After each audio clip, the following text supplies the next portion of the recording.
Hello everybody, welcome back into the Colored Gemstone Academy. My name is Paul DC, your instructor, and this is my YouTube channel called Paul DC Gemstones, ironically enough. Well, really, it's not that ironic. It is my name after all.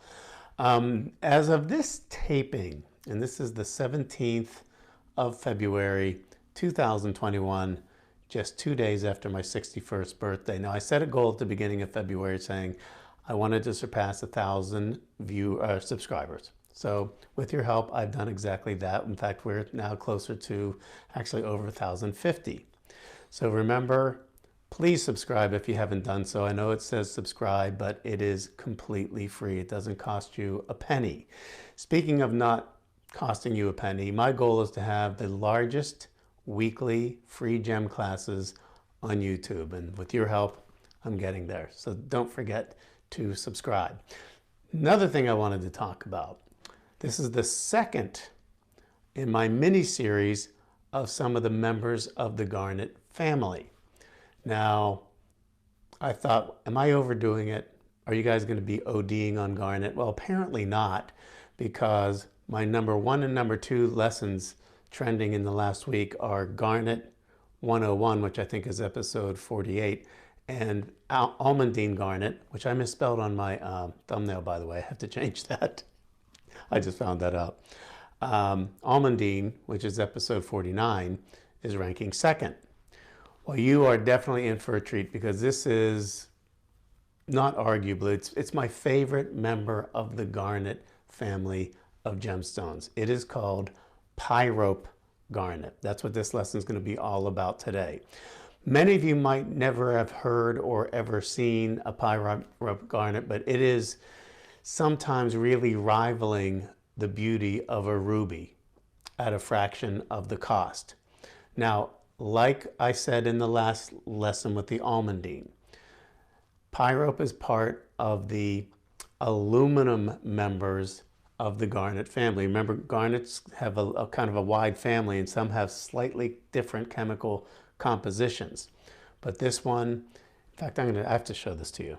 This is a piece that I sold in the past, and that looks, if that doesn't look like the juiciest red ruby that you've ever seen in your life, this is actually a I think it's set with, I don't know, probably close to 100 of the Pyrope garnets, and they look just as good as any ruby that you will ever see.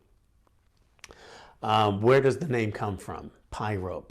Pyrope comes from the Greek language, and it is a word that means fire and eye. And your eye will definitely see a lot of fire with the Pyrope garnets. And that's a great example of that. It also has a couple of other nicknames. Sometimes it's referred to as chrome pyrope. Sometimes it's called the Bohemian Garnet.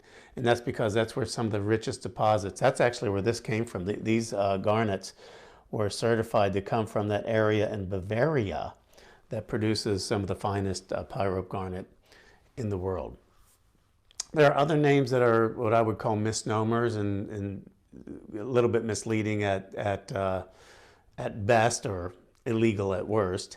Bohemian ruby.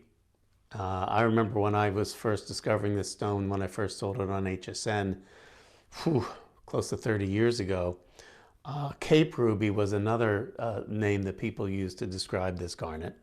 Other names: Colorado ruby, Arizona ruby, California ruby, Rocky Mountain ruby, and Bohemian carbuncle. And if you remember from our 101, our Garnet 101, we talked about carbuncle being the name that was given to ruby all those years ago by Pliny the Elder. But let's talk about some of the traits of the Pyrope garnet specifically, and I'm going to show you how that compares to a ruby, because that's what this is most often compared to. So first of all, like all garnets, it is a birthstone for the month of January. So whether it's an Alamandine or a Pyrope or a Spessartite or a Savorite, any member of the Garnet family is going to be the birthstone for the month of January.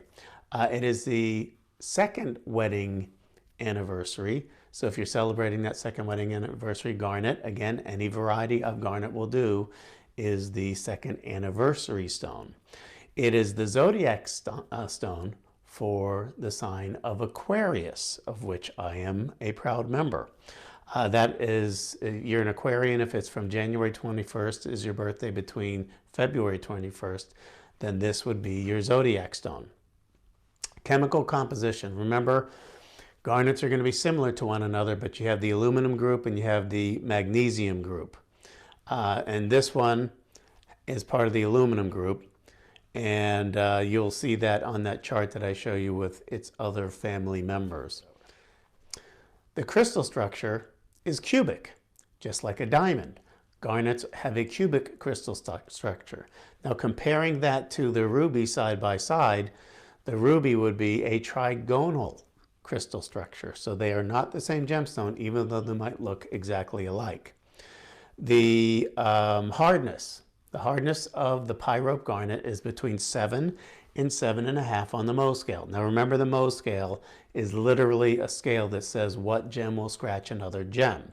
7 to 7.5 is really, really good, better than a quartz, really, but not so good as a ruby. A ruby is going to be a 9 out of 10 on the Mohs scale of hardness. Now we get into the toughness. That describes how can a gem resist chipping and cracking altogether. Well, it's rated fair to good, pretty good for wearing every single day in your Pyrope garnet. Your ruby, however, is rated excellent. The only thing that's tougher than a ruby or a sapphire would be jade. So still good on both of those scales, but I wanted to compare it to ruby because this is what this most often looks like. Refractive index. Now this is an important one. This deals with the actual sparkle. You can measure the sparkle of a gemstone. Diamonds are among the top at 2.42.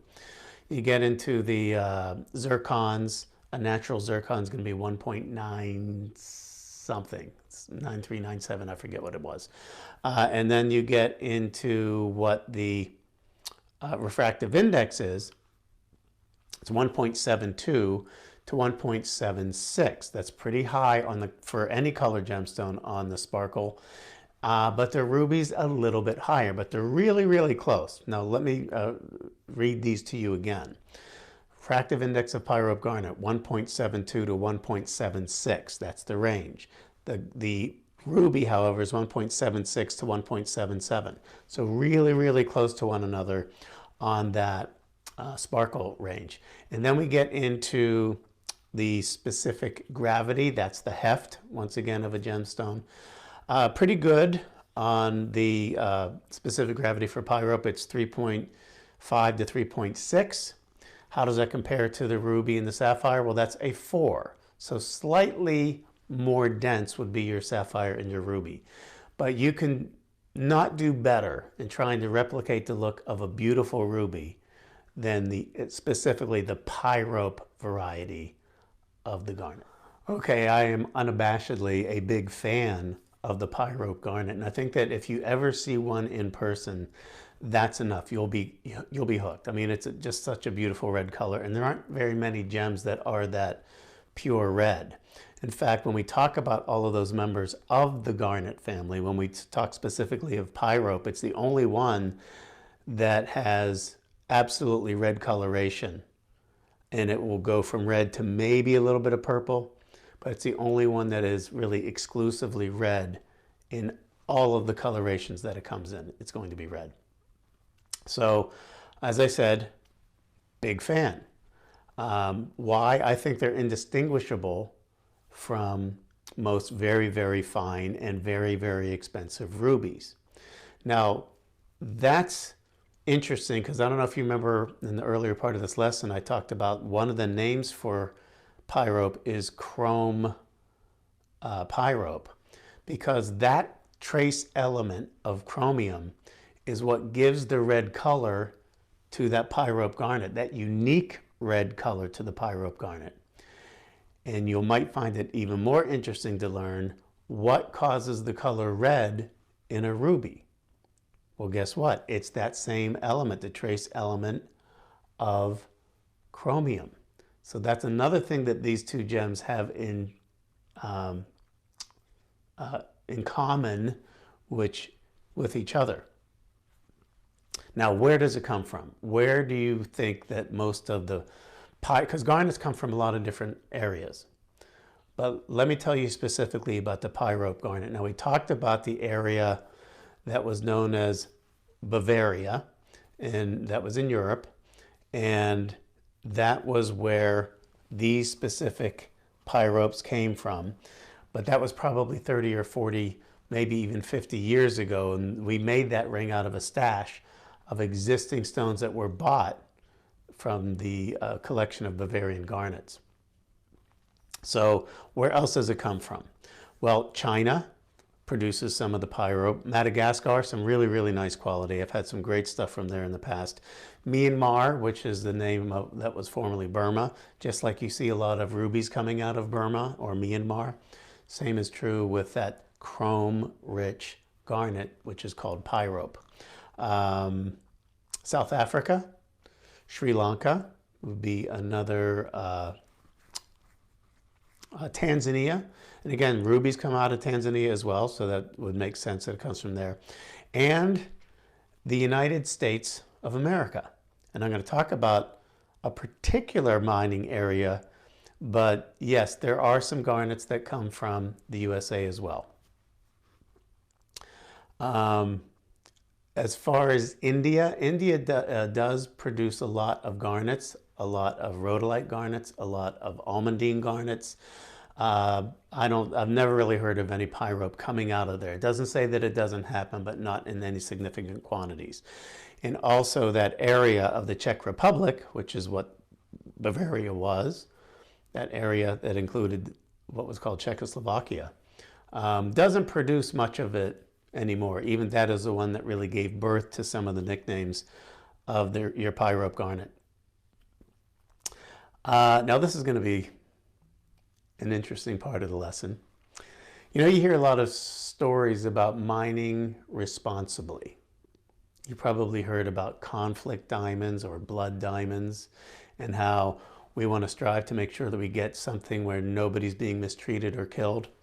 Likewise, you hear about drug cartels in Colombia and them getting involved in the illegal trade of emeralds to fund some of their smuggling efforts and their drug efforts. When I was in Tanzania, back when I visited the mine, shortly after that, an article came out in the New York Times talking about how Osama bin Laden actually was using the Tanzanite trade to fund some of his terrorist efforts. Well, is there going to be a similar story that I'm going to tell you here? Well, would you believe that right here in the USA, in Arizona, there are miners who are being exploited, working all hours of the day and night. They don't receive a decent wage. In fact, they're not paid at all. Who are these downtrodden miners who are being treated so poorly? Okay, look at your screen. Ants. There's a pyrope that comes out of Arizona, and it's called anthill garnet. Now, of course, I'm joking. They're not being mistreated. As they are excavating their anthills and building their tunnels, they're coming across smaller specimens of pyrope garnet, and they're removing it so it ends up falling down the side of the anthill, and you can go there and mine this spectacular red color, beautiful pyrope garnet, and the miners are actually ants. Well, on that very happy note, we're going to conclude this lesson. Next week, don't forget, we're going to continue our mini-series where we will get into the Spessartite, that yellow and orange variety of garnet. So I hope you won't have been worn out on the garnet by then. Remember, if you have not yet done so, please subscribe. Remember, it is absolutely free. It does not cost you one red penny. Yes, I said red penny for the garnet. I'll see you all next week. Thank you so much for watching. And next week it will be Spessartite or Spessartine garnet. Bye, everybody.